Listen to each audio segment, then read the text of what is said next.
V-Tech the awesome. One for the party, two for the money, three for the honey, four for the four when you shake your bum bum bum bum. See, me all like to party, party with the boys that get money. Hey, me all like to party, party with the girls that get body with it. Go down when the music come on. Yemi, I want to thank you for coming today and participating in what I call self-made. My pleasure. And you pronounce my name very well. Oh, thank you. That's great. Thank you. Self-made, which to me is about talking and reflecting on what it took to get to what everyone sees today. Whether that's me and what I do for a living, people see today as the success. Exactly. People see you today and know who you are, but for me, it's about realizing, God, what did I go through to get here? The struggles I had. And I think that's the interesting part. That's the storytelling. Yes. So for me, asking you, take me back to what Yemi wanted to be when she was a little girl. I wanted to be an astronaut at some point, and then a nurse, and then a teacher. At some point, maybe a clown. Like, I was everywhere. I wanted to be everything and anything I could be while growing up. And for some reason, I ended up being a musician. I didn't give into the dream of being a musician until my university years. That's when I realized that it was time to give into music. Like, I always loved music. I always led the church choir as a teenager in the adult choir. I had fun doing that. I represented all my schools in all the musical contests and the drama scenes, the debate scene. I was pretty much like a very playful but very smart girl. That's all my parents wanted. I could play as much as I wanted as long as I brought home good grades. For me personally, when I was a little kid, I wanted to be an archaeologist. Wow. I had an aunt who lived in Italy. My mom's sister lived in Italy. And she would bring back artifacts to life, Wow. meaning cure them, fix them. Yeah. And I just thought that was amazing. And the idea of doing that was amazing. What brought you to the little things that you wanted to do, whether it's an astronaut, whether it's a clown? What influenced you? Well, I'm a big lover of cartoons, so I think I got lost in the Bugs Bunny era or something. But take that as an example, because again, I like to think where we came from is how we are. Yes. To me, when I watch your videos, you're animated. You're almost like a cartoon. Exactly. Do you see that too? Yes. Thank you. Someone that gets me. High five. Yes, finally. Johnny leave me follow Cynthia, and I don't know what to do. And he talk say I no do like the way Cynthia they do. Johnny give Uche belle. He talk say he want marry Nene.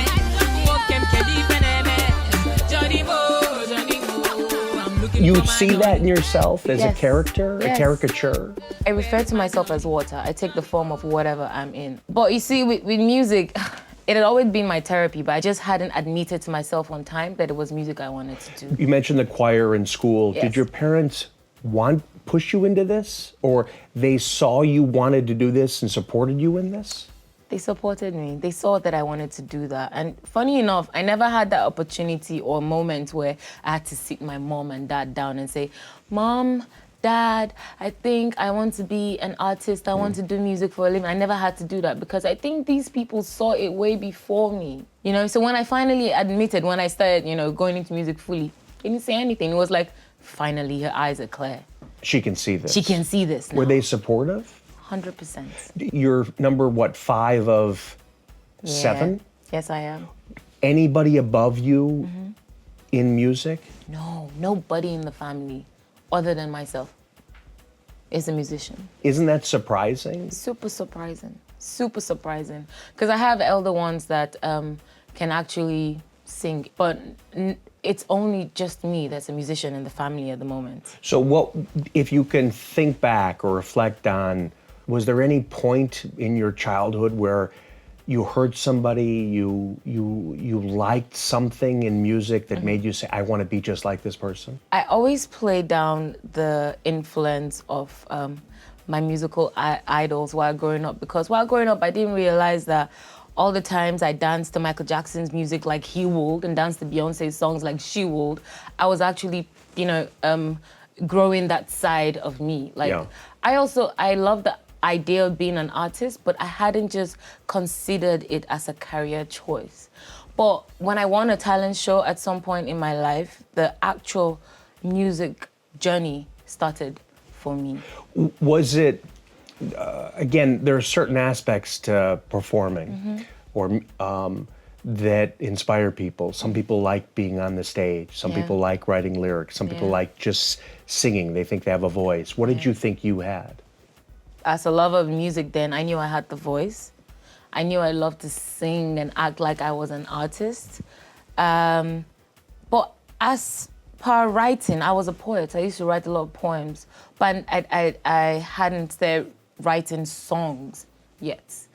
But all this flipped around. I believe musicians are actually poets, The way you construct your words, the formulas to writing, rhyming as well, storytelling. I think those are all attributes of a fantastic poem, and every song is a poem. Why did you think you had the voice?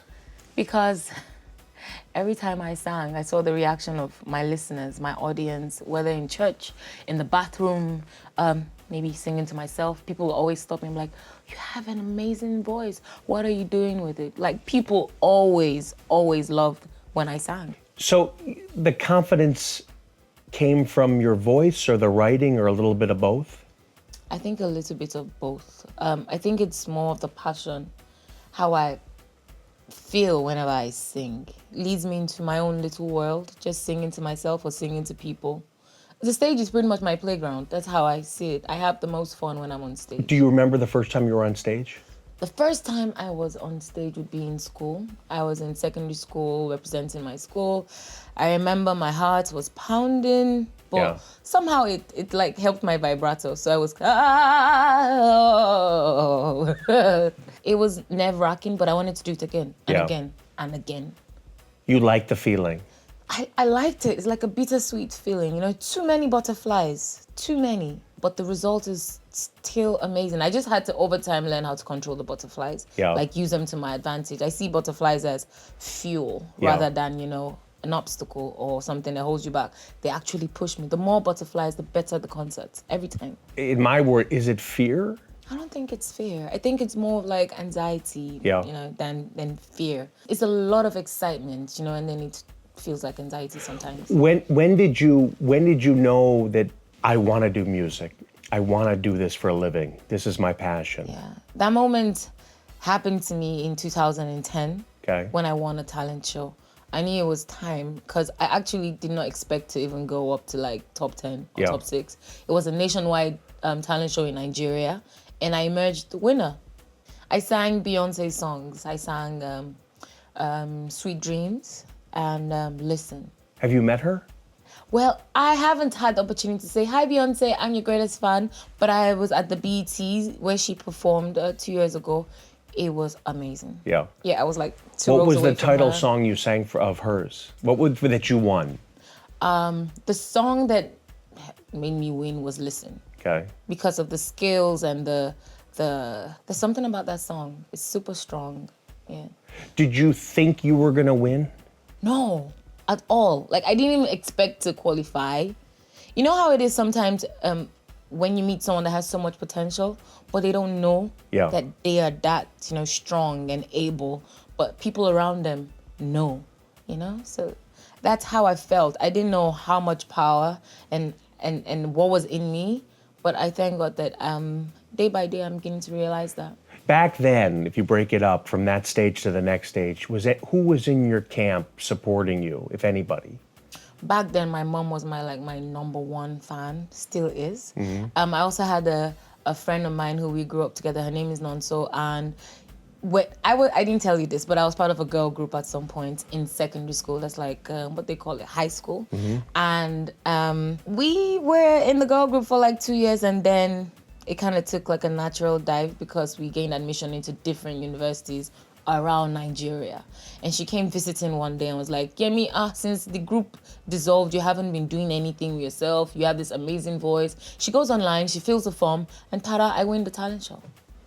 It was all her. When I wanted to go into do business, Yeah. I needed somebody else to do it with me. And it didn't work because no one else would do it with me. Wow. It took me years to figure out I could do it on my own. Do you think in some ways, for example, you were in a girl group, you had support around you, and it took you time to figure out I can do this? It did. It really did. Being in the girl group, I had all the support, just like you said. It was easier to, get into trouble with 2 other girls Sure. than to get into trouble alone or to mess up with 3 other girls because you have people to share the, negative feedback. But when I won a talent show and I realized how it made me feel, I realized that I deserved to enjoy what came with music, and it was time to stop hiding in the shadows of, other people and just bask in all this glory. What made you nervous back then? The same thing that still makes me nervous today, because no audience is ever the same. Yeah. Like, I could perform in the same city at the same venue, but I wouldn't have the same set of people in that audience. Yeah. And there's no telling what their reaction would be. I have a set play that I always use, which I change every now and then. But I realize that in different cities, people react differently to each song on the set. So, like, I'm pretty much just waiting for my audience to surprise me, and there's no telling how it's going to be. Yeah. So that definitely kept me on my toes, still keeps me on my toes. I'm assuming that the big break for you initially was the talent show. Yes. What happened right afterwards? Right afterwards, I felt, and I think I became a superstar-ish, because everywhere I went, people were like, oh, that's the girl that won the talent show. But do you, and stuff. like, I would be in awe of the first person coming up to me and saying, I want your autograph. Do you remember that moment? I didn't know what to sign. I was like, what is an autograph? But I couldn't ask what. I just know that in the movies, you see the superstars always giving their autographs to, their fans and stuff. And I wasn't sure if I was supposed to write, oh, thank you so much, or I love you, or Yemi Alade. Was it men, women, kids? Who? All of them, especially kids. Oh, now I remember, it was a kid. And I think they were traveling from another city, from one city to another, and I was at the airport, and they gave me their passports to autograph. Like, who does that? They're kids anyways, but I will not forget that one. Did you feel power? Did you feel that you had something? Was it overwhelming? I definitely felt like I had something, and most importantly, I felt that I had something that I could share. Other than just the music, I felt appreciated. Appreciation is not very easy to find, Did you feel deserving? Very, very, Why? very. Because I worked so hard, and I think I've been through a lot to get to where I am and where I was at that point in time. When I tell you, oh, I won a talent show, it wasn't that easy. There were days I couldn't eat because my nerves were having the best of me. I couldn't settle down to eat. All I could think of was how I was going to manage and pull through with all those lights on me, the spotlight, the sound, if I go off key. Because at rehearsals, I always go off key. Yeah. As at that time, I always went off key, and there's no telling if when the big day comes, I'm going to go off key. Were your parents there? Was your family there? Well, at the final, my dad showed up. My mom was in another city, so she couldn't make it. But my dad showed up, and a few of my brothers and sisters were there as well. Were they proud? Were they nervous? Of course, they were so proud. My dad, I think my dad isn't a very expressive person when it comes to emotions. But I think so far that was the one time that I could see his eyes, water a little, just full of joy, and he was so happy. He felt like I was bringing the family together, Like, If it didn't work out, I'm curious, who do you think you would have felt like I let down? Other than letting myself down, I would have felt like I let down my family, because they did a lot of rallying in terms of trying to get people to vote for me, trying to create awareness for the fact that their sister was on TV on this, big TV show, and she needed to win, because they believed in me. I definitely would have felt like I let them down. What was the next big kind of jump for you? After a reality show comes a reality, which is that a superstar can never be made in 3 months or 6 months. Did you appreciate that at that time? Or did you think it was, I'm just going to go up from here? I definitely appreciated that. That point was a turning point for me in my entire life. Like, I'm not sure if I didn't participate in that talent show, I would be here today. like, that was the turning point. It was all the platform and leverage I needed to get to where I am now. But the hollow point you described. Yeah. So, like I said, everybody started to know me and be like, oh, that's her, that's her, that's her. 1 for the party, 2 for the shawty, 3 for the shake, yeah, bum, bum, bum, bum. See, me I like to party. Party with the girls, make your body, me I like to party. Party with the boys, make your money. But then the money finished real quick. Yeah. And unfortunately, my prize money didn't come with a car, like a lot of reality shows do. And so I still had to use the public transport most times. And when the money ran out, I started from the very bottom. I even had a very big song, but people couldn't really associate me with the song because I was almost nowhere to be found because I was still trying to finish up with my BSc in school. Yeah. So it was a lot of struggle for me trying to meet people, reintroduce myself. You're kind of famous, but just a normal person in a sense. So how do you straddle that? It was almost embarrassing. Like, just to know that, oh, people have an expectation of who you should be, what you should look like, how you should live your life, but you're far from that. It was quite disappointing for me and a bit embarrassing. But embarrassing because, you know, I'm the superstar. Yeah. But I didn't have what there's a way you're supposed to look and act. But I pushed through all that. I'm thankful for, I think this is where upbringing comes up because I come from a family where my parents are very humble. And I think that humility helped me to go through that period. And the thirst and the hunger that suddenly awakened in me. To use the term self-made, to me, that is when you become self-made. You have to go through that. Yes, the fire. Correct. The rain. To get there. Yes, everything. It's beautiful looking back at everything. Did you have to get a job? I almost did. So I had a BSc in geography, you know, so why not go work with some aviation company or stuff? That I was already thinking that because I was doing a lot of free shows, like a lot of free shows. And a lot of people were beginning to know me, but nobody wanted to pay for my craft. But everybody wanted me at the show, but nobody wanted to pay me. And I knew it was time to get a job. I was about to get a white-collar job. And along the line, I met a new manager, who's Mr. Taya Ali, who I work with till date. And he also runs the record label. He's the CEO of the record label that I'm signed to. And he told me that most times, which most of us already know, most times when you're digging, when you're in the mine, it's just when you're about to strike gold that you turn. And he kept reminding me to not let go because you can't serve two masters. Music takes up all your time. You know, you can't share that with school. I couldn't share it with school. Is it now work? A white-collar job that I'll be able to share with my music time? Impossible. I needed to invest everything and everything I had. Do you think your manager is somebody who you can look back on and say, because of someone like him supported me to get through this hump, to get me through this side of it? Definitely. He's definitely that same person. Even, you know, the beautiful thing about being self-made is that you have to continue staying self-made. Like, you have to keep it going. So, like, there's still times where in all the success, there's still that struggle. You know, struggle to be bigger and better than where you were last year. Sure. You know, and he's still one of those people that keep pushing To you. give you an example, and my own mother, who, she's not a business person. Yes. But I remember 15 years ago, we were going to stop the company. The shareholders wanted to stop. Everyone wanted to stop. They didn't believe in this. And the only person in my corner was my mother. Wow. Basically, Brad, I'll do anything for you. I'll sell my jewelry, anything you need. She just believed in this. And sometimes when I think back to that, it's like sometimes you just need somebody. Just somebody who believes in you and tells you 100%. 100%. We all need that one person. I tell everyone in the world, it doesn't matter how big your team is. Most times, all you need is that one person. Yeah. Every time. So what was the next stage for you? What was the next big jump?